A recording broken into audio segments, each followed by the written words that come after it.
Então, agora a gente já passa imediatamente para o primeiro painel do dia, que a gente vai discutir políticas de conectividade e inovação nos estados.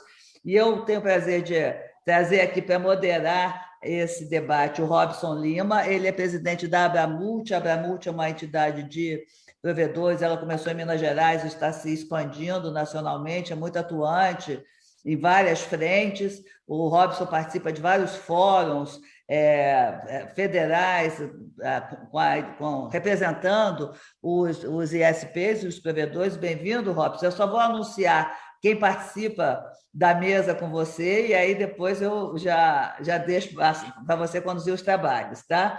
Eu não sei se já está todo mundo aqui na mesa, mas eu estou vendo aqui o DM é o presidente do NIC-BR, eu acho que dispensa a apresentação, mas eu vou ler rapidinho aqui. Ele é professor associado da PUC São Paulo também. Ele tem, né, todo mundo sabe, mas não custa lembrar que foi responsável pela primeira conexão TCP/IP brasileira, quer dizer, é um histórico super importante aí para quem entrou hoje na internet, né, sabe de onde que ela veio, isso se confunde com o nome de DEME, né? E foi homenageado em 2014 com a sua inclusão no Internet Hall of Fame da Internet Society, e com muito merecido a sua indicação. Gostaria também de falar que estão aqui com a gente o Lucas Ramos. Ele é o secretário de Ciência e Tecnologia de Pernambuco. Pernambuco, como sempre, muito atuante, e tem um polo importante de desenvolvimento de soluções e tecnologias lá no estado. Muito obrigado, Lucas, pela sua presença. E eu não estou vendo as outras pessoas, mas se estiverem todas, a gente está aqui também com a Marta Menezes. Ela é coordenadora de modernização e inclusão digital da Secretaria de Ciência, Tecnologia e Educação Superior do Ceará. Estamos aqui com o Ceará também. Bom dia, Marta, obrigada. É porque não aparece todo mundo na telinha. E o Tiago Ribeiro... obrigada, Marta, bem-vinda. E o Tiago Ribeiro Patrícia, ele é diretor do Porto Piauí. Também o Piauí tem um projeto bem diferenciado de parcerias públicas e privadas para a expansão da banda larga no estado. A gente achou que era importante ele estar aqui presente também nesse debate. Então, eu já fiz as apresentações. Robson, passo para você e bom debate para vocês. Eu vou sair e vou ficar assistindo só. Obrigada, hein? Obrigado, Miriam, pelas apresentações. Bom dia a todos. Bom dia, Lucas. Bom dia, Demi. Bom dia, Marta Menezes, Tiago, e a todos os participantes desse congresso, que para mim assim, era muito importante. Gostaria, né, que fosse presencial para sentir o calor humano, para rever os amigos, e é muito importante, né, esses debates estavam fazendo falta.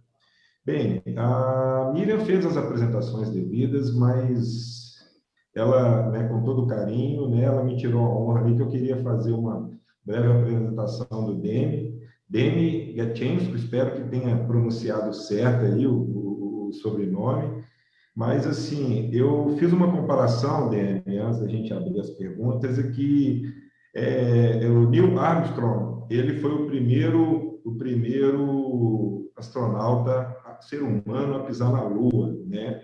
Eu acho que os brasileiros poderiam fazer a mesma comparação com o senhor, né? Que, assim, o senhor foi o primeiro a fazer uma transmissão de internet, que hoje é um commodity que, assim, ninguém fica mais sem internet. Então, eu acho que, assim, devido a essa honra, pelos brasileiros, você deveria ser, assim, comparado ao Armstrong, porque é uma das coisas mais importantes que temos hoje aqui. Nós não ficamos sem internet. Então, eu gostaria, né, de dar os parabéns, eu sou seu fã e eu acho que isso foi muito importante para o país.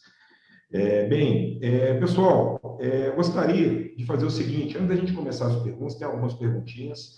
Você aí que está assistindo o congresso agora, se tiver uma pergunta para cada um aqui dos participantes, vocês podem colocar no chat aí do congresso, que o pessoal vai passar as perguntas aqui para mim. Mas eu gostaria de dar para cada um 5 minutos, pode ser menos, mais ou menos essa média, para se apresentarem, né, para falarem um pouco aí dos seus projetos e do cargo de vocês aqui. E por uma ordem alfabética, gostaria de começar aí com o Demi. Demi, a palavra é sua, depois temos aí o Lucas, a Marta e o Tiago em seguida. A palavra é sua, Dene. Muito bem, muito obrigado. Muito obrigado pela apresentação, obrigado pelo convite, obrigado a Miriam Aquino também. O primeiro esclarecimento é que tudo na internet é cooperativo, então ninguém fez nada sozinho nisso aí. Quando a gente se conectou às redes acadêmicas e à internet, teve um monte de gente envolvida, o pessoal do LNCC, o pessoal da RNP, da PEN 89, o Tadal, Michael Stanton. Então, isso é uma atividade coletiva em que todos estiveram juntos. A FAPESP teve a sorte de, digamos, ter os primeiros pacotes chegando na linha dela, mas, evidentemente, isso é um trabalho coletivo de todos. O que acontece exatamente na minha posição atualmente no NIC? O NIC é um trabalho que começa institucionalmente em 2003, mas na prática começa em 89, quando registramos o .br, porque o NIC cuida, na verdade, do registro debaixo do .br. O BR foi nos entregue em 89, 18 de abril de 89, para o time que trabalhava lá na FAPESP, e na época era grátis, como ficou grátis até 87, e, portanto, era um trabalho a ser executado. Mas a partir de 87, o CG foi criado em 85, 95, 97. A partir de 97, isso passou a render e foi suficiente a receita do BR para sustentar o time e os equipamentos que estavam envolvidos e para dar superávit para que o CGI pudesse criar projetos de interesse à internet. Então, todo o recurso que a gente recebe do BR e da distribuição de números IP, que também está com a gente desde 94, é devolvido à internet em projetos. Então, no tema de hoje, o que nos interessaria dizer, por exemplo, que nós temos alguns projetos muito interessantes que já têm mais de 10 anos de existência, alguns deles, outros têm mais que isso até. Por exemplo, os pontos de troca de tráfego. E eu posso dizer que o Brasil ele tem uma posição de bastante destaque na internet. A internet é um ponto em que o Brasil não tem que se envergonhar, tanto tecnicamente quanto do ponto de vista legislativo. Nós temos ótimas leis para a internet que foram motivo de elogio por todos que trabalham na área e conhecem bem o assunto. O Marco Civil é ótimo, a LGPD, idem, etc. E tal. Então, nós tivemos durante a pandemia alguns resultados muito interessantes. Por exemplo, nós sempre fomos, em termos de troca de tráfego no mundo, entre o quarto e o quinto nessa região. Mas o PTT de São Paulo, o ponto de troca de São Paulo, durante a pandemia, por volta de junho do ano passado, ultrapassou Frankfurt, que era o líder, e nós passamos a ser o líder. Então, o ponto de tráfego que tem mais movimento mundialmente hoje é o de São Paulo, porque durante a pandemia ele cresceu, a gente já era bem grande, e durante a pandemia ele cresceu muito. Nós somos também o segundo país que tem mais sistemas autônomos no mundo, o que é muito bom, porque sistemas autônomos significa redes que se auto-administram, se autogovernam. Isso prova uma maturidade da rede brasileira.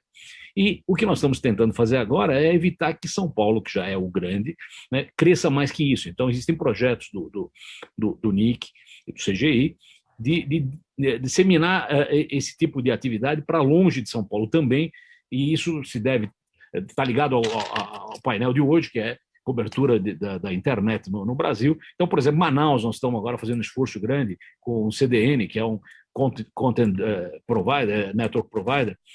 A gente entrega conteúdos em Manaus, tá certo? Isso é de uma forma aberta, e com isso Manaus tem subido bastante. Bahia tem subido bastante também usando isso, e as demais cidades, Fortaleza está muito forte, porque é a chegada dos cabos ópticos. Em suma, nós temos essa distribuição de carga em São Paulo, no Brasil todo, para tentar distribuir melhor a carga, que não fique só em São Paulo, que sejam atrativos também os outros pontos, porque hoje, claro, São Paulo tem maior atração, porque tem mais sistemas autônomos trocando tráfego, e você acaba puxando sua conexão para lá, quando poderia resolver na sua própria capital. E só para finalizar, nós temos aí 25 milhões de pontos de medição, 27 milhões, na verdade, de pontos de medição no Brasil pelo sistema CIMET, que nos dá uma boa ideia da qualidade da internet. Eu tenho uma apresentação que eu deixei aí, quem quiser ver depois fica à disposição de todos, que mostra o que a gente tem medido nessa área de qualidade da internet e de conexão dos municípios. A partir de um código postal, você consegue ver qual é a situação naquele lugar. Tem 5.400 municípios que têm medições do CIMET realizadas. Então, se vocês quiserem olhar isso em detalhe, tem um mapa chamado qualidadedainternet.nic.br. Se entrarem lá em qualidadedainternet.nic.br, vocês terão esses dados, e vocês têm os dados estatísticos em CETIC NIC-BR. Então, é isso que eu ia dizer inicialmente, fico à disposição depois para mais discussões. Muito obrigado. Obrigado, Demi, pela sua apresentação. Lucas Ramos, a palavra é sua. Muito obrigado, Robson. Desde já quero agradecer o convite, né, para participar do Inovatic 2021, uma iniciativa do Telesíntese, né, da queridíssima Miriam Aquino, e poder compartilhar, né, com os demais painelistas, o DEMI, que é uma sumidade, sem dúvida nenhuma, no que diz respeito a toda essa necessidade que nós temos de conectividade, né, pioneiro na ligação, né, e oportunização na vida das pessoas. De fato, Demi, a sua contribuição ela é imprescindível para o desenvolvimento de qualquer região. O pontapé partiu daí, do seu esforço, da sua energia. Também a Marta Menezes, o Tiago Ribeiro, trazer um pouco da experiência do governo do estado de Pernambuco. Eu estou na Secretaria de Ciência, Tecnologia e Inovação desde agosto do ano passado, assumi em meio à pandemia um convite feito pelo governador Paulo Câmara para trazer exatamente esse vigor da juventude, essa inquietude de querer transformar, né, de dar maior celeridade, né, aos processos e modernizar internamente a forma como o governo de Pernambuco ela fazia a ciência, a tecnologia e a inovação acontecerem, né, em favor do povo pernambucano. Junto com a minha chegada, Robson, houve imediatamente a implantação do primeiro laboratório de inovação do setor público do Brasil. Partiu daqui, de Pernambuco, e logo depois, São Paulo, ele implantou o laboratório e hoje só tem 2 laboratórios de inovação do setor público em vigência no Brasil. Ou seja, tem um caminho enorme ainda a ser traçado. O marco, né, da inovação ainda é muito novo, desconhecido por muitos, e a gente tem o dever de seguir o caminho mais prático, claro, respeitando toda a legislação vigente, mas, sobretudo, abrindo caminhos, fazendo o que Demi fez lá atrás, explorando, né, da melhor forma possível. Existe ainda uma certa reação por parte dos órgãos de controle, né, e de fiscalização, Ministério Público, Tribunais de Contas, que nem sempre compreendem, né, as formas de contratação na área de ciência, de tecnologia e de inovação, sobretudo aos olhos da nova legislação, e isso ainda é um entrave muito grande. Então, a gente tem buscado implantar laboratórios de inovação em cada uma das secretarias, aqui em Pernambuco são 23, para que cada órgão tenha o seu laboratório de inovação conectado a um hub, né, de inovação para o governo, que chamamos de Usina Pernambucana de Inovação. Tá? É uma fábrica de ideias, de boas ideias, voltadas para os desafios do setor público, e está ligado à nossa secretaria, a Secretaria de Ciência, Tecnologia e Inovação. Exatamente a Usina Pernambucana é o caminho que precisamos para fazer contratos, convênios, né, executar políticas públicas, promover a capacitação dos servidores, né, a promoção de PETs, Programas de Extensão Tecnológica, e Resitex, de residências tecnológicas, para a gente poder qualificar ainda mais os nossos servidores públicos, para que a gente possa promover hackathons, né, maratonas de ideias que vão trazer luz, né, para problemas, né, que são conhecidos, a exemplo do abastecimento de água, e todo o estado tem a sua operadora e distribuidora, né, de água, ou ainda de eficiência energética, todo o estado tem a sua empresa que fiscaliza ou que distribui, em alguns casos, né, a energia elétrica. Aqui em Pernambuco já é privatizado, mas existe um desafio enorme aí da gente dar sustentação para o desenvolvimento de políticas públicas de inclusão e também de sustentabilidade. Então, a gente tem, né, na usina essa instituição necessária para promover esses encontros, esses meetings, né, esse ambiente favorável para o desenvolvimento de soluções, né, fazendo o tripé trabalhar numa engrenagem em que funcione o fomento do poder público junto com a academia, produzindo conhecimento e soluções que serão contratadas, né, e aplicadas pelas empresas. É o que a gente quer, né, essa hélice tripla funcionando, e a gente ainda considera aqui em Pernambuco outras duas vertentes para compor essa engrenagem, que é o ambiente que nos cerca, né, os desafios, né, de onde nós estamos instalados, a exemplo de conectividade, de infraestrutura, como foi falado aqui, a rede de fibra ótica, ou comunidades inteiras que ainda não são iluminadas e que precisam, né, do nosso olhar mais cuidadoso, bem como a participação das organizações sociais e das ICTs nesse processo. Então, eu percebo aqui que o fórum que nós temos no Inovatic, ele vai permitir, além do alcance, né, da promoção das nossas políticas públicas, vai permitir também um encontro entre clientes e fornecedores, né, prestadores de serviços e contratantes, num ambiente favorável, tá? Para que a gente possa desenvolver negócios, gerar oportunidade para todos. Sendo assim, eu agradeço o convite e me coloco aqui à disposição para, ao longo, né, do painel, a gente mergulhar ainda mais em nossas ações, em nossas políticas públicas. Legal, legal. Bacana demais, Lucas. E Pernambuco, eu tenho uma história com Pernambuco, tem vários colegas aí. É a terra do arrumadinho, né? Fiquei apaixonado aí, arrumadinho, com carne de churrasco, de carne de bode.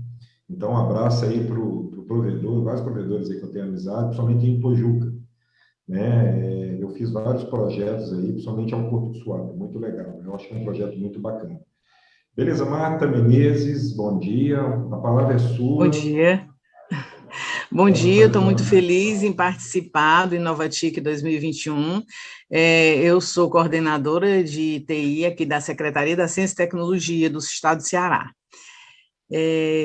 Quero cumprimentar a todos, tá? E me coloco à disposição depois para qualquer dúvida. Nós vamos falar sobre dois assuntos. Um é um programa da Secretaria chamado Corredores Digitais. O que são os corredores digitais? É o maior programa de inovação voltado ao desenvolvimento de empresas, produtos e negócios em áreas estratégicas da economia do Estado do Ceará, certo? Ele apoia conhecimento científico, tecnológico e de mercado. O programa atende projetos inovadores e de diferentes fases. O objetivo desse nosso programa, né? Desenvolvimento de inovações tecnológicas, transformações de ideias e empreendedorismos inovadores, novas tecnologias ao setor econômico estratégico e desenvolver a cultura empreendedora para possibilitar a inclusão econômica e social de jovens cearenses. Vou fazer, assim, uma amostra do que esse programa já impactou, certo? É um programa que a Secretaria iniciou em 2010. Nós já estamos na 6ª edição desse programa. Os corredores digitais, hoje, eles já impactaram 10 mil pessoas, formando 6.567 mil empreendedores. 650 startups foram fomentadas e apoiadas, e 50 novas empresas foram construídas. Atualmente, além desses nossos negócios nascerem e desenvolverem, o Projeto Corredores contribuiu para a disseminação de uma cultura empreendedora em todo o Estado, contribuindo também para o surgimento de ecossistemas regionais no interior do Estado, como no caso de Quixadá, Acaraú, Sobral e Juazeiro do Norte, certo? Para a criação desse negócio, quem pode participar, né? Empreendedores que possuem uma ideia de solução, pesquisas científicas ou tecnológicas, startups em estágio inicial e que desejam em fase de validação da sua ideia de negócios, ok? Veja bem como é que acontece. Nós lançamos um edital, certo? E esse edital, ele vai ter duas jornadas. Vai ter a criação de negócios e a atração de negócios. Na criação de negócios, nós selecionamos 200 projetos. Esses projetos são projetos que estão iniciando ainda. Na atração de negócios, são projetos que já estão no mercado e necessitam de alavancar com os clientes. Nessa fase, nós selecionamos 50 projetos. Esse percurso demora todo em torno de 9 meses, certo? Acontece de formas paralelas os dois projetos, ok? No final, vocês podem me perguntar alguma coisa. Outro assunto que eu queria falar era sobre o desenvolvimento da Covid, de uma vacina que a Universidade Estadual do Ceará, que é uma vinculada nossa, da Secretaria da Ciência e Tecnologia, está desenvolvendo. A vacina está na fase de pré-submissão pela Anvisa, certo? Para aplicabilidade em testes com humanos. Esse estudo da vacina da Covid, né, aqui na UES, ela teve início em abril de 2020.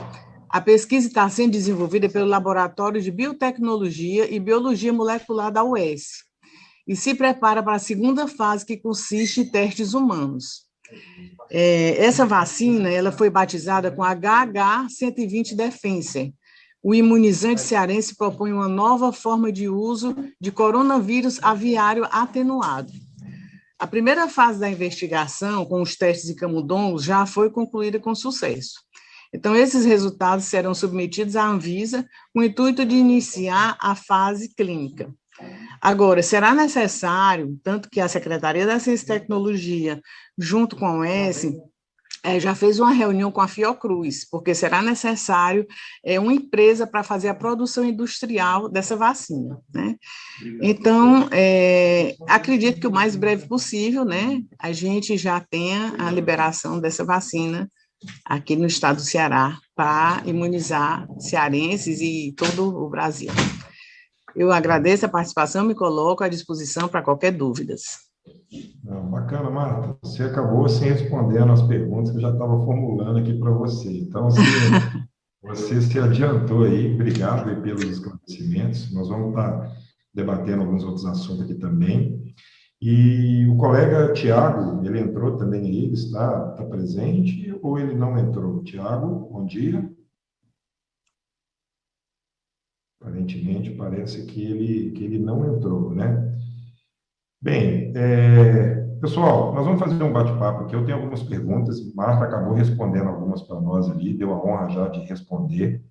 E eu vou estar fazendo ali, aleatoriamente, ali, perguntas a cada um de vocês. E pela ordem aqui, eu vou estar abrindo aí com o nosso presidente, Demi, né? E eu gostaria de fazer uma pergunta para você, Demi. Tiago entrou? Tiago está entrando. Espera aí, pessoal. Tiago, Patrício, bom dia. Opa, bom dia. Consegui entrar aqui. Conseguiu aí? Conseguiu liberar o vídeo aí para a gente poder ter a honra aí da sua imagem? Claro. Agora sim. Está aí seguindo o protocolo de segurança, usando máscara. Centraliza só a sua câmera para nós, por favor, Tiago. Parece que o Tiago caiu. São ossos do home office, né, pessoal?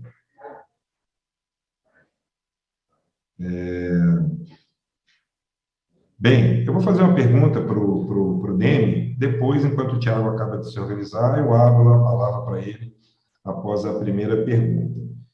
Demi, o IXBR, você respondeu um pouquinho sobre isso, mas ele é um dos maiores conjuntos de pontos de troca de tráfego de internet, né? Os chamados PTTs do mundo. Bateu um novo recorde histórico, né, no dia 7 de março, aí, igual você acho que comentou um pouco, atingiu pico de tráfego de até 16 terabytes, se não me engano. Quer dizer, um crescimento de 60% ao ano. Eu acho que isso devido a um pouco também do famoso aí home office, aí, todo mundo trabalhando de casa. Mas, como explicar esse desempenho? E, Demi, esse tráfego aumentou assustadoramente, e creio que a maior parte causada por ISPs também, né? Então, assim, porque o volume aumentou, a gente sabe que os provedores tiveram um aumento aí de mais de 40% aí em crescimento durante essa pandemia. Eu gostaria que você comentasse um pouco sobre isso, por favor. Bom, vamos lá. Então, por partes. Primeiro, nós temos um crescimento expressivo, mesmo antes da pandemia. 60% é mais ou menos o que a gente tinha antes. A pandemia deu até um pouco mais do que isso, mas certamente a pandemia mostrou um crescimento grande de tráfego. Chegamos ao que você comentou aí, terabits por segundo, não bytes, mas mesmo assim é um negócio gigantesco, como você percebe claramente. O O que eu diria é o seguinte: nós tivemos uma migração já faz uns 6 anos. Nos velhos tempos, a coisa era assim: começava o trânsito por volta das 6 da manhã, ia crescendo, ia ter um pico por volta das 11 da manhã, depois caía na hora do almoço um pouquinho, 2 da tarde começava de novo, subia, tinha um pico por volta das 5 da tarde, depois começava a cair lentamente e ia caindo até o meio da noite. Isso mudou porque o pessoal passou a ter uso de entretenimento, de filmes em casa e tudo mais. Hoje o nosso pico está na região das 9 da noite, quer dizer, isso antes da pandemia. Então o que aconteceu foi uma migração do pico, que era um pico puramente comercial, para um pico do uso da internet como, de fato, ferramenta para tudo, né? Para comunicação, para participação de reuniões e para entretenimento. Então, esse pico se deslocou para o começo da noite, por volta das 8 ou 9 da noite, e se mantém assim até hoje. Nós temos 33 pontos de troca de tráfego no país, todas as capitais têm um, e nós temos alguns em cidades adicionais que não são capitais, porque eles têm, digamos, interesse de tráfego. O que significa interesse de tráfego? São locais onde você tem vários sistemas autônomos em condições de trocar tráfego entre si.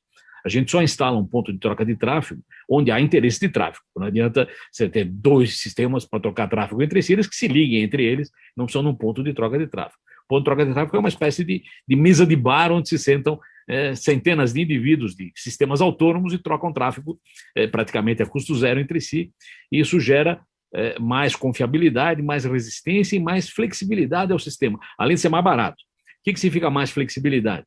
Certamente nos pontos de troca de tráfego existem diversos provedores de transporte também, que levam tráfego para o exterior e para todos os lugares do mundo. Então, se você tem um problema com o seu transportador atual, que caiu, teve um abacaxi qualquer, você pode rapidamente chavear sua conexão no ponto de troca de tráfego para um outro provedor de transporte, de trânsito, né? E com isso você consegue rapidamente contornar um ponto de falha específico. Depois você volta porque era e continua a vida. Então, nós temos muitas vantagens em participar de pontos de troca de tráfego e os provedores, principalmente os provedores regionais, recebem de lá quantidades grandes de tráfego para distribuir localmente. Então, nós não fazemos interconexão entre pontos de troca de tráfego. Nossos pontos são localizados e metropolitanos. Mas se você participa de um deles, você tem acesso a geradores e consumidores de tráfego que trocarão com você isso aí e você conseguirá alimentar os seus usuários de uma forma mais eficiente, mais barata e mais segura e mais confiável também, com maior resiliência. Então, essa ideia disso tem dado muito bem. Isso é uma ideia mundial, todo mundo usa, tem nos Estados Unidos, tem na Europa, como eu falei, o de Frankfurt era o maior do mundo até ano passado, quando São Paulo passou, e a gente acha que essa é uma iniciativa que ajuda a todo mundo, ajuda os provedores, ajuda o pessoal de trânsito, as operadoras e a internet brasileira. Resistiu muito bem à pandemia, nós temos condições de atender cerca de 100% acima do que nós temos hoje, porque essas coisas variam e você tem que ter previsão, quer dizer, o nosso provisionamento permitiria subir para 30 terabits por segundo, porque senão nós estaríamos no mato sem cachorro, nós temos que ter provisionamento para isso, e a gente vai aguentando o rojão e espera que no ano que vem tenhamos de novo 60% de crescimento. Obrigado. Legal. Eu tenho uma sequência dessa pergunta aí, mas eu vou, como eu disse, eu vou estar intercalando. Eu gostaria de perguntar ao Lucas o seguinte: Lucas, você pode fazer um balanço para nós aí do programa RIPEP, né, que é a Rede Pernambucana de Pesquisa e Educação, que visa melhorar a internet de escolas públicas, né? Centro de pesquisas, parques tecnológicos, bibliotecas, museus digitais de ensino e os campos universitários, né? Então, quer dizer, vai fechando toda a rede de ensino. Como é que está funcionando isso aí em Pernambuco aí?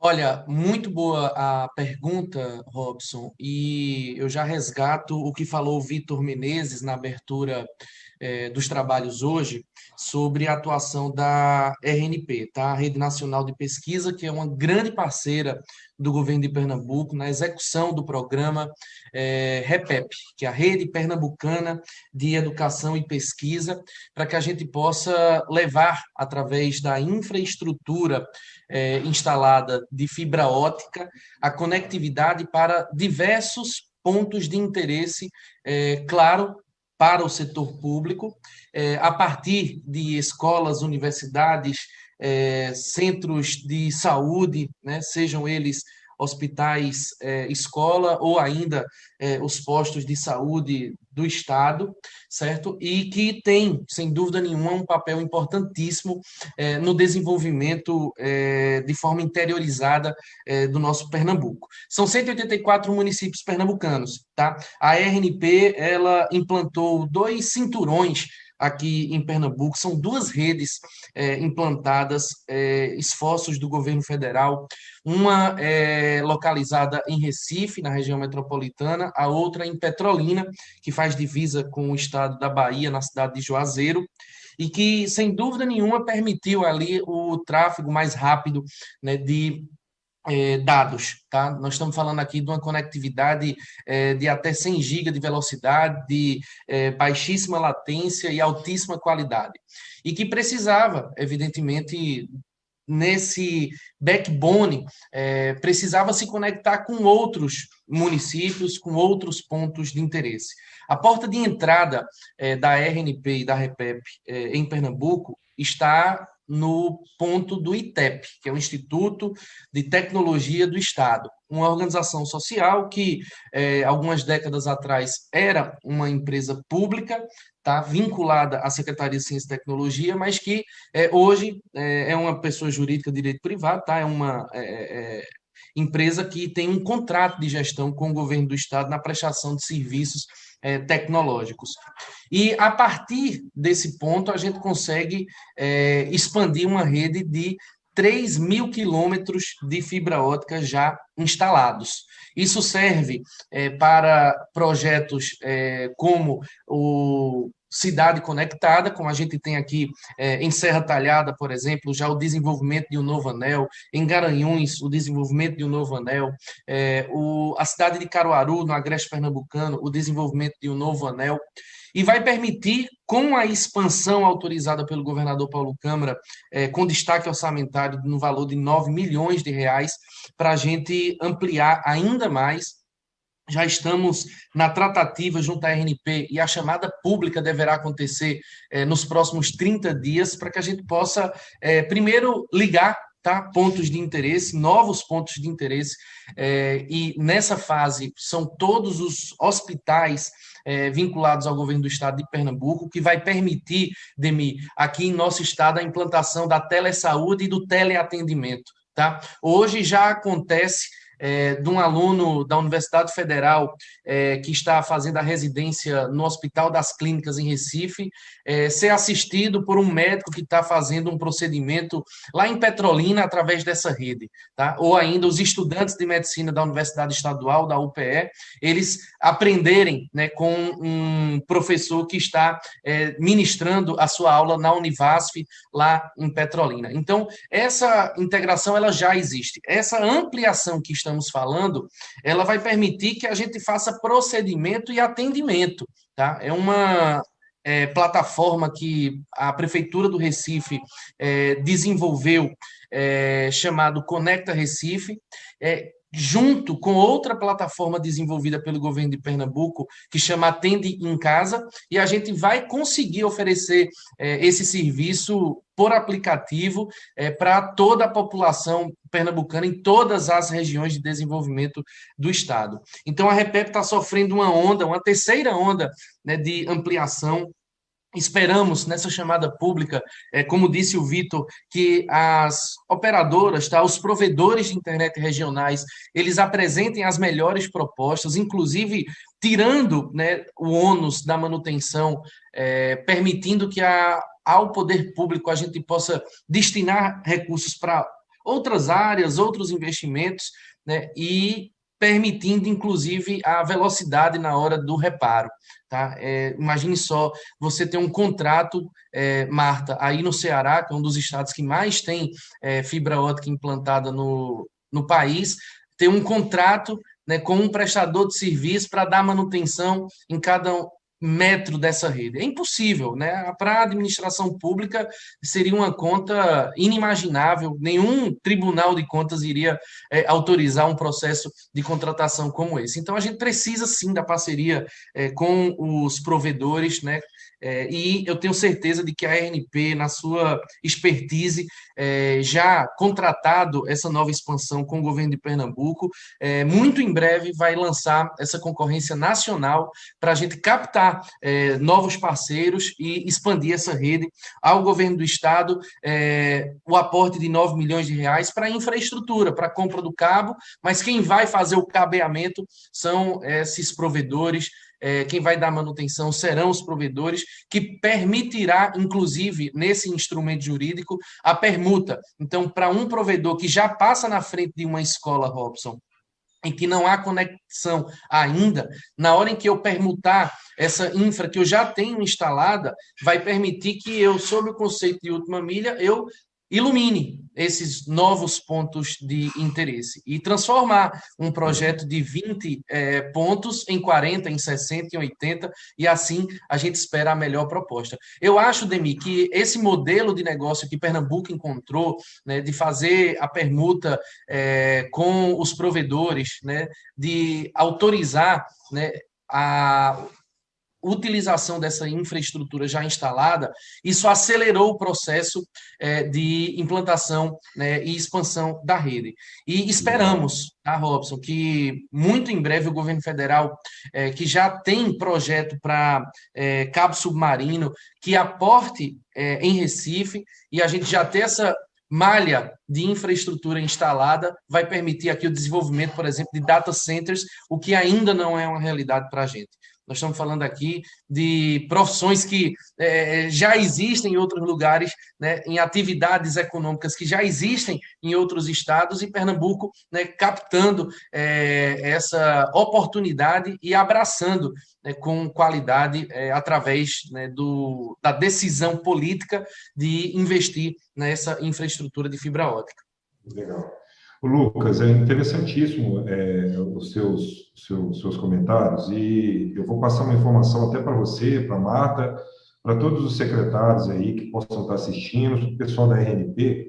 Ano passado, por exemplo, os provedores de internet foram procurados, né? Eu fui procurado pelo ministro Marcos Pontes, mais a equipe da Anatel e a RNP, junto com algumas lideranças ali, né, do Brasil ali, junto comigo também, onde que solicitaram a gente ajuda para poder instalar a telemedicina em 58 mil unidades das UBS no país. 16 mil não tinha internet nenhuma, Lucas e Marta. E procuraram os operadores e estavam difícil para poder fazer essa implantação. Quando a RNP, o MCTI, né, junto com o Vitor Menezes, o colega Vitor Menezes ali, que fizemos um trabalho, Wesley e equipe, em 10 dias, para você ter uma ideia, os provedores de internet, nós líderes, mapeamos 16 mil unidades de UBS para levar fibra ótica. Em 90 dias, em menos de 90 dias, estávamos implantando isso para a instalação da telemedicina. Isso mostra, Lucas, a força do provedor de internet, entendeu? A disponibilidade. E digo mais, muitos disponibilizaram em até 120 dias sem cobrar um centavo, exatamente pelo lado civil e cristão, para ajudar a salvar vidas. Né? Principalmente aqui em Minas, eu ajudei 1.532 unidades a serem instaladas. Então, esse papel do provedor é fundamental. Eu acho que todos vocês aí, secretários, devem procurar. Eu deixo até disponível a Abramult, para caso vocês precisem entrar em contato comigo, eu ajudo vocês nos estados, porque a participação, o sucesso desse projeto seu, Lucas, você pode ter certeza, ele só vai acontecer com a ajuda dos provedores pernambucanos, com a ajuda dos provedores cearenses e demais estados, porque é aquele que gera emprego na sua cidade, no seu município e no seu estado, né? Então, assim, eu gostaria de fazer uma outra pergunta aqui. Eu tenho uma pergunta para dona Marta, Marta, já tem alguma previsão? É do Marcos Antônio de Souza, para a edição 2021 dos corredores digitais? Tem assim você já tem uma prévia aí disso? Seu áudio está desligado, Marta. Desculpa. Já foi lançado o edital, né? Então eles estão ainda nessa primeira fase de estudo, né? De levantamento das ações. Então, acredito que até o final de agosto já tenha alguma alguma decisão já, assim, já tem algum resultado. Ah, legal. Então, assim, já está soltando aí os editais, né? Então, Marcos Antônio, sua pergunta está respondida. Demi, em relação, dando uma sequência à sua primeira pergunta e resposta ali, eu rodando por São Paulo, visitei o NIC, tivemos uma reunião no NIC esse ano, desculpa, no início do ano, e eu vi principalmente que as redes próximas aos PTTs estavam sobrecarregadas, né? Os posteamentos lá, sim, estão assim, sofrendo, e eu trabalho com projetos de compartilhamento, estava assustador de olhar aquilo, né? Então, isso tornando vulneráveis a rompimentos e sobrecarga da rede em São Paulo. Não seria viável um momento de descentralizar um pouco essa demanda? Eu sei que você já falou sobre isso, porque, assim, os PTT já existem em todos os estados, mas será que não era um trabalho que a gente ia começar a desenvolver de descentralizar os conteúdos, a gente começar a pegar, igual Minas aqui, que a gente tem um projeto já junto com o NIC aprovado, para o PTT de Minas, mas a gente começar a descentralizar isso, porque o brasileiro, cara, está dominando o mundo, né? Então, assim, a conectividade de internet aumentou muito. Esses projetos do Lucas, da Marta, dos outros, todos os estados ali, vão sobrecarregar. Será que não está nesse momento? Eu sei que você comentou sobre isso. Tem projetos para isso? Tem. Bom, veja lá, eu vou comentar São Paulo inicialmente. Nós temos certamente preocupações com isso. Há uns anos atrás, certamente, o maior risco da internet era um caminhão bater num poste. Se o caminhão batesse num poste, determinado poste aqui, que tem uma malha de cabos e fios incrível em cima, você teria um problema grave para aquela conectividade. Então, nós temos um data center aqui nas Nações Unidas e outro na João Dias. Nós cavamos um caminho por todo lado do Rio Pinheiros, daqui até lá. Então, nós temos fibra interligando esses dois data centers que nós mesmos lançamos.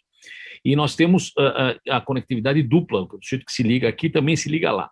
Então, hoje, se um caminhão pegar um poste aqui na entrada do PTT aqui das Nações Unidas, ele não vai causar um dano grande, porque nós temos, digamos, dualidade disso com o pessoal da João Dias. Mas é fundamental isso aí, quer dizer, você não pode ter um ponto único de falha. E a gente tem feito isso em todos os lugares onde a gente tem PTTs. A gente tem, em geral, 2 ou 3 participantes que estão interligados de uma forma redundante. De fato, que se cair um deles, o outro sustenta. Isso tem no Rio, isso tem, como você falou, em Belo Horizonte, em outros lugares também do Brasil. Mas essa é uma preocupação importante e deve ser levada em conta. Acabamos de ver um problema sério ontem aí, boa parte do mundo ficou fora do ar, porque tivemos um problema no provedor de CDN, que derrubou jornais e sítios de informação em geral, depois recuperou, evidentemente, mas um ponto de falha única é grave. Nós podemos dizer que, graças a Deus, nós temos um bom recorde nessa região, não tivemos problemas, quer dizer, nós somos um dos códigos de país que teve menos problemas nessa área digamos, de permanência no ar o tempo todo, mas isso é um problema constante e tem que tomar muito cuidado. Então, não adianta você estar conectado, você tem que estar conectado duplamente para garantir que o único caminho seu não será derrubado por algum motivo.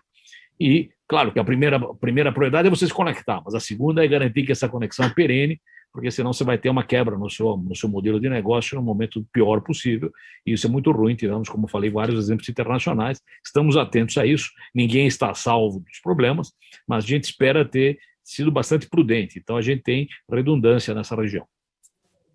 Ah, legal. Bacana, Demi.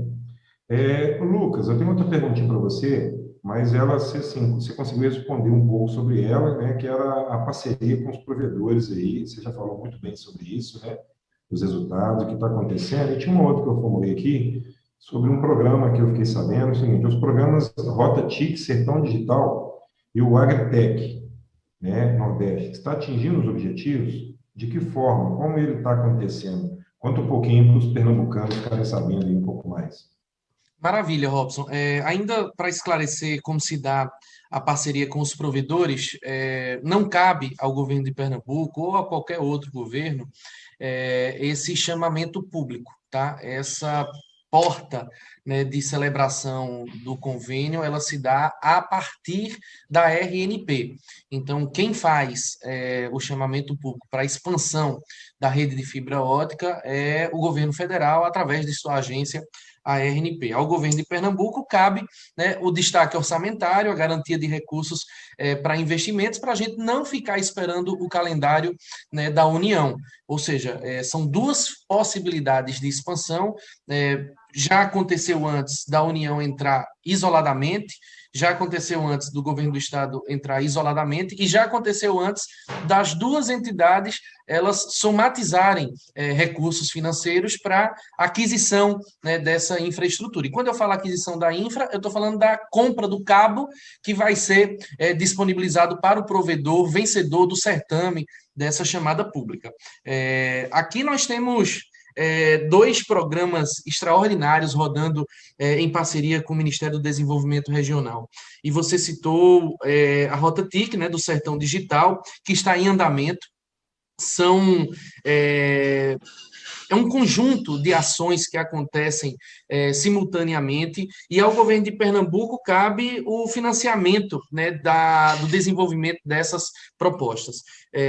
Hoje, um conjunto de propostas foram apresentadas para a Sudene e para o MDR, dos quais 5 nós estamos financiando através de outra iniciativa chamada Locus de Inovação, que é a identificação de oportunidades para a gente desenvolver projetos, né, voltados para o desenvolvimento tecnológico, e que foram de 15 propostas aprovadas e financiadas pela Fundação de Amparo à Ciência e Tecnologia de Pernambuco, a FACEP, 5 delas estão dentro do Sertão Digital, ou seja, é uma clara demonstração, né, de quão forte tem sido essa articulação entre os agentes de inovação, sejam eles públicos ou privados, e o olhar cuidadoso do governo de Pernambuco em financiar essas iniciativas.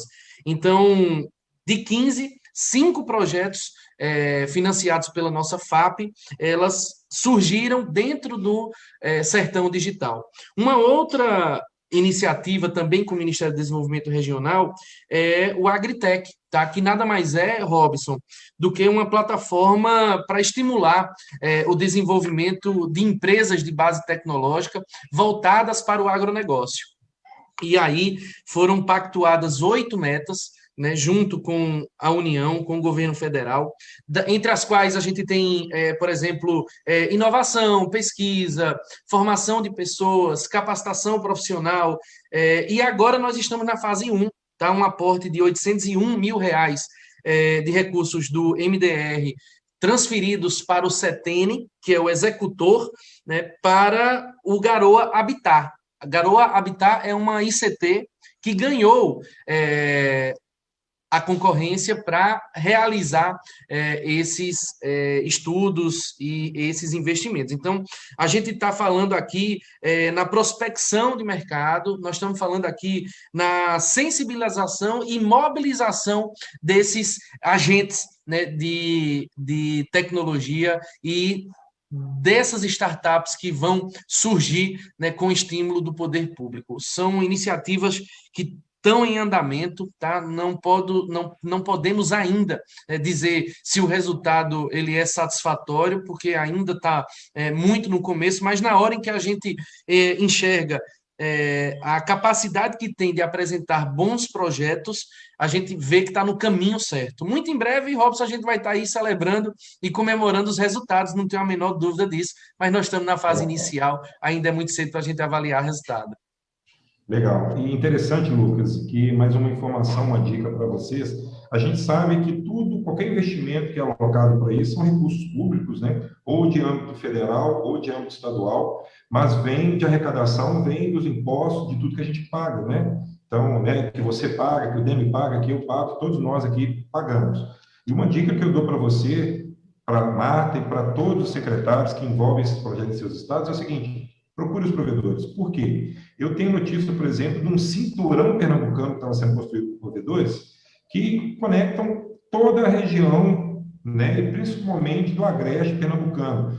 Então é o seguinte: para que construir uma fibra sobrepondo uma outra às vezes? Para que um investimento? Então, a RNP tem feito um trabalho bacana em relação a isso. Então, é uma dica que eu dou para vocês e se encaixa muito na pergunta do Luiz Otávio de Albuquerque aqui, né, do Maranhão. né, sobre algum subsídio de programa financeiro do governo federal para que os provedores possam construir as fibras óticas para as localidades rurais e ribeirinhas, especialmente na região norte.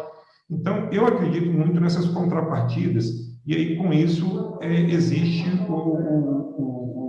a economia de recursos, então, e de rede sobrepostas, né, Demi? Então, eu acho que essas reuniões, por isso que eu falo que as associações têm papel fundamental e importante nesses projetos, por isso que eu deixo aberto aí para todos ali me procurarem o que for preciso, porque nós estamos falando de economia. Um investimento que poderia ser evitado no Pernambuco, a gente realoca para o Piauí, para o Ceará ou para outros estados.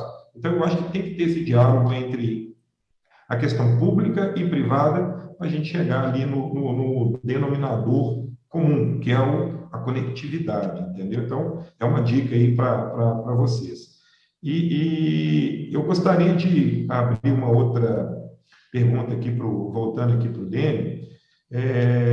Dênio, há uma proposta de alteração do Marco Civil da internet, formulada pela Secretaria de Cultura, a alteração por decreto dos critérios para remoção de conteúdos. Quais seriam essas mudanças necessárias e quais tipo de conteúdos que seriam removidos, por favor? Bom, veja, essa parte o CG vai se debruçar sobre o processo e dar uma posição íntegra aí do comitê gestor. Eu, pessoalmente, sou um ardoroso defensor da liberdade na internet. Eu não gosto que, por exemplo, situações de ética ou de moral, ou do que seja, sejam simplesmente, digamos, deixados a critérios de empresas privadas, seja lá o que for. Mas, por outro lado, eu sei que existem termos de uso que têm que ser respeitados. Eu também não tenho nenhum problema com termos de uso, desde que estejam dentro do guarda-chuva da Constituição. Mas essa é uma posição pessoal minha. O CG não examinou ainda, não tomou nenhuma posição em relação ao decreto e ver como ele afeta ou não afeta o Marco Civil. Eu sou, evidentemente, um dos grandes fãs do Marco Civil desde o começo. Então, não há nada que eu possa dizer nesse momento, antes de um exame mais profundo de como isso impacta ou não no decreto, no Marco Civil, na lei. Eu acho que, certamente, a lei é soberana, você pode, evidentemente, ter aperfeiçoamentos na lei, e isso tem que ser feito, provavelmente, por um processo legislativo específico. Eu também sou a favor que não se dê mais poder ao grande poder que, por exemplo, plataformas já têm. Então, eu não acredito que elas possam dizer para nós o que é correto ou o que não é correto, mas certamente elas têm todo o direito de colocar os seus códigos de conduta e dizer que não aceitam, sei lá, não aceitam nudez ou não aceitam pornografia. São coisas que as plataformas têm todo o direito de dizer. Elas são clubes, como um clube, como eu já falei várias vezes, um clube de vegetarianos não vai querer que você mostre uma picanha sendo fatiada porque é um clube de vegetarianos. Isso é um direito do clube específico. Porém, o clube não pode dizer que eu não posso entrar porque sou careca ou porque tenho barba. Isso ofende a Constituição e é uma discriminação. Então, em suma, esse é um assunto complexo, que não é um assunto técnico, é um assunto político, e eu espero que o CG terá tempo. Eu estou nessa comissão, tem um GT que vai tratar disso, com representantes da sociedade civil, do governo, da academia, da área comercial, dos provedores, e assim que eles tiverem uma posição, vocês saberão isso via uma resolução do CG, eu imagino que será disponível, e em suma, a gente sempre quer uma internet livre, aberta e abrangente, e a gente também não quer abuso de nenhum tipo, mas certamente são coisas complicadas de se tratar pontualmente, então eu não queria ir além disso. Só deixar a liberdade, né, Débora? Como é que é? É a liberdade, né? Pois é, eu acho que, veja, a liberdade, a responsabilidade é proporcional à liberdade. Quanto mais livre você é, mais responsável você será por aquilo que você faz. Eu não acredito que você consiga diminuir a responsabilidade eliminando a liberdade. Eu prefiro que você seja livre até para cometer barbaridades, para que você possa ser punido por isso depois e responsável por elas. Se ninguém pudesse falar, ninguém seria xingado. Se tu não fosse mudo, ninguém seria xingado. Então, eu acho que é importante que você fale, para que, caso você fale de uma forma irregular, você seja punido por isso. Então, eu acho que não é eliminar os meios para impedir os crimes, mas sim punir os crimes. Exato. Bem, nós estamos caminhando aí para os últimos 6 minutos. Eu estou guardando uma última pergunta aqui para o Demo, mas eu queria fazer uma pergunta aqui para cada um responder, pelo menos 1 minuto ali para responder. A gente vem no Brasil aí, a gente está vendo que os crimes cibernéticos estão aumentando cada vez mais, né? Em WhatsApp, roubos de mídias sociais. Então, isso está se tornando de uma gravidade muito grande, né? Muitos crimes pela internet estão sendo cometidos. né? Particularmente, eu participo de um grupo de trabalho junto ao CyberLab, do Ministério da Justiça, de combater os crimes cibernéticos, né? Para vocês terem uma noção, nesse mês passado agora, eu ajudei, através dos provedores de internet, a evitar 6 chacinas, né, em escolas públicas. 6 de 10, 6 provedores ajudaram e 4 foram operadores. Como é que vocês estão tratando isso em seus estados, Lucas e Marta? Como é que tem sido a atuação ali do Estado, junto com os órgãos ali de investigação? Vocês estão trabalhando essas proteções contra crimes cibernéticos? Então, assim, vocês têm alguma coisa a comentar sobre isso? Passar a palavra para a Marta aqui, depois o Lucas. Marta? Olha, aqui na CSTS nós temos todo o nosso sistema ligado à ETICE. A ETICE é a empresa de tecnologia do Estado do Ceará. Então, por ela é que passam todos os nossos e-mails e lá existe a forma de segurança, onde são todos bloqueados para que sejam repassados para o Estado. Então, assim, ocorre de vez ou outra, né, tem um problema, mas, na verdade, tudo é regido pela ETICE. Ah, legal. E, Lucas, e aí, em Pernambuco? Olha, Robson, como eu te falei, nós estamos implantando em cada uma das secretarias os núcleos de inovação, tá? Os laboratórios, né, de inovação que estarão conectados com a usina pernambucana. E a primeira delas, né, não poderia ter sido diferente. A gente foi buscar a Secretaria da Controladoria Geral do Estado, certo? É com ela que nós estamos discutindo a Lei Pernambucana de Proteção de Dados, tá? Deixa de ser uma política de Estado, né, uma decisão, né, de governo e passa a ser, então, uma política pública, né, para que o gestor que suceder, ele possa seguir, né, com essa responsabilidade sobre a gestão dos dados e das informações, que são gerenciadas pela ATI, que é a Agência Pernambucana de Tecnologia, que deveria estar, inclusive, ligada à Secretaria de Ciência e Tecnologia, mas aqui em Pernambuco ela está vinculada à Secretaria de Administração, tá? E ela é quem faz a gestão dessas informações, servidores, né, contratação de ferramentas de cibersegurança, de proteção de dados, e a gente tem aqui uma Secretaria de Administração que é muito ativa e muito atuante na questão da proteção de dados. Mas essas soluções, Robson, elas vão surgir no ambiente da usina pernambucana de inovação. Os desafios, elas partem a partir, né, do nosso laboratório de inovação de Pernambuco. Como eu te falei, um dos únicos LISPs, né, que são os laboratórios de inovação para o setor público que existem em operação aí no nosso país. Então, eu tenho certeza de que Pernambuco tem uma política muito de protagonismo, né, muito forte, muito pujante, né, na área de tecnologia, e a gente aqui tem realmente se modernizado. Nesse instante, celebramos convênio com a AWS para a gente fazer, além, né, do backup, né, e do armazenamento das informações em servidores em hardware, a gente vai fazer na nuvem também. Então, a Amazon, através da AWS, celebrou convênio com o governo de Pernambuco, e a gente vai buscando alternativas, né, para a gente se proteger cada dia mais, né, e proteger as informações dos pernambucanos. Legal, bacana. Até uma notícia interessante, eu fui convidado semanas atrás, uma honra muito grande, de participar da Câmara de Universalização e Inclusão Digital de CGI, ao qual até o DM aí também faz parte do conselho lá. Eu fui escolhido aí, agraciado, uma honra para mim, e eu acho que eu vou poder colaborar também com opiniões exatamente nesse quesito. E uma informação que eu quero passar para vocês também aí, que junto com o NIC.br e o MCTIC, ao qual eu tenho o ministro Marcos Ponte como padrinho de um projeto meu, que é de capacitação de profissionais da área civil, polícia civil, no Brasil inteiro, Lucas. É muito interessante.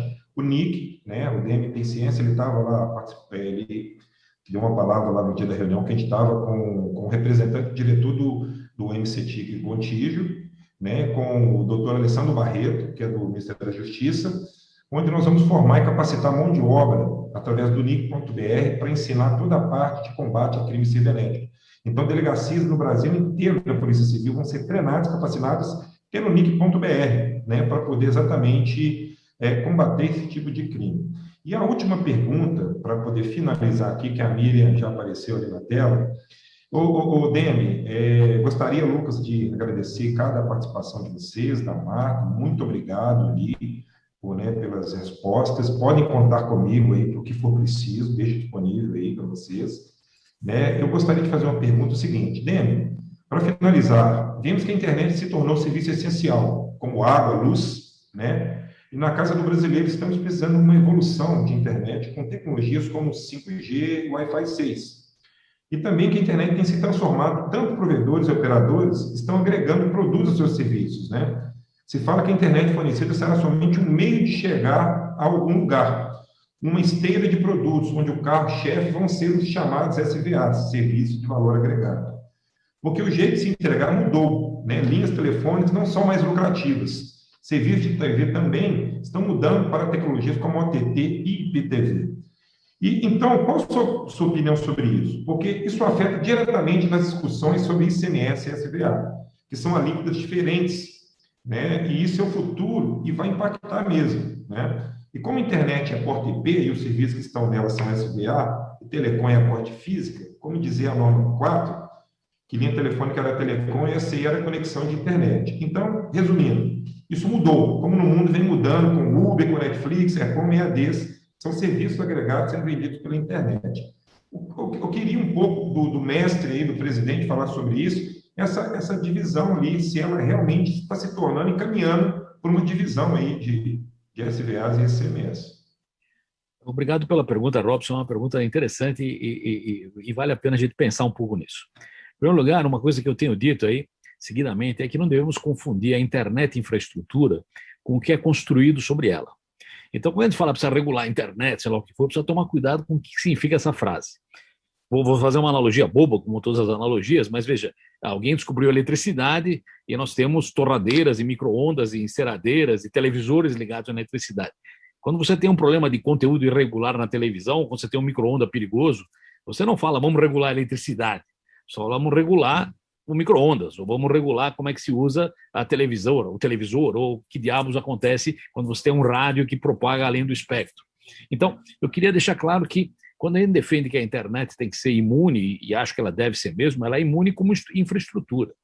Então, eu gostaria que todos os pacotes pudessem transitar pelo mundo todo, como todos nós podemos andar em todas as ruas. Isso não quer dizer que a gente pode entrar em todas as casas, e nem que todas as casas prestam. Então, as casas construídas sobre a internet, essas precisam ter atenção, algumas são mais bem comportadas, outras são mais mal comportadas, e cada vez mais terá coisas construídas sobre isso. Eu não queria que, digamos, a qualidade ou o defeito dessas construções refletissem como qualidade ou defeito da rede. A rede simplesmente permite que essas coisas existam. Então, quando a gente discute precisa regular a internet, essa frase é muito perigosa. É que nem você dizer que precisa regular a eletricidade, não faz sentido isso. Precisa regular o ar. Não, você precisa regular aquilo que é feito a partir disso. Então, se precisar, evidentemente. Então, eu queria separar essas duas discussões para garantir que a gente não tenha uma misturada nisso aí. Cada vez mais, como você falou, existem construções sobre ela que escapam da infraestrutura e que certamente têm qualidades e defeitos que não são inerentes à infraestrutura. A infraestrutura em si permitiu que aquilo fosse feito. Então, nós somos a favor de uma internet única, universal, cobrindo o mundo todo, nesse sentido de infraestrutura. Então, claro, se você atacar o TCP/IP, ou se você atacar o DNS, ou você atacar protocolos básicos, você está atacando a internet. Se você não gosta de determinado aplicativo ou não, isso é uma coisa bem numa camada bem mais alta e não é tão grave assim, porque não afeta a internet como um todo, afeta os interesses de alguns aí. E só para fechar isso, vou fazer uma outra, aproveitar o que você falou sobre segurança. De fato, esse é um trabalho colaborativo que tem que ser feito com muita profundidade. O que eu recomendaria é o seguinte, ao contrário, talvez, de outras atividades humanas, o tratamento precoce na segurança é fundamental. O que significa esse negócio? Se você não tiver backup do que você tem, e um dia você for atacado por alguém que criptografou seus dados, como aconteceu com a Colonial 10 dias atrás, e você não tiver como recuperar isso aí, você vai acabar pagando resgate, porque você não tem como se safar disso. Então, minha sugestão é que tenhamos muito cuidado em não ter que resolver algo. Se você chegar ao ponto de ter que resolver um problema, você está em má situação.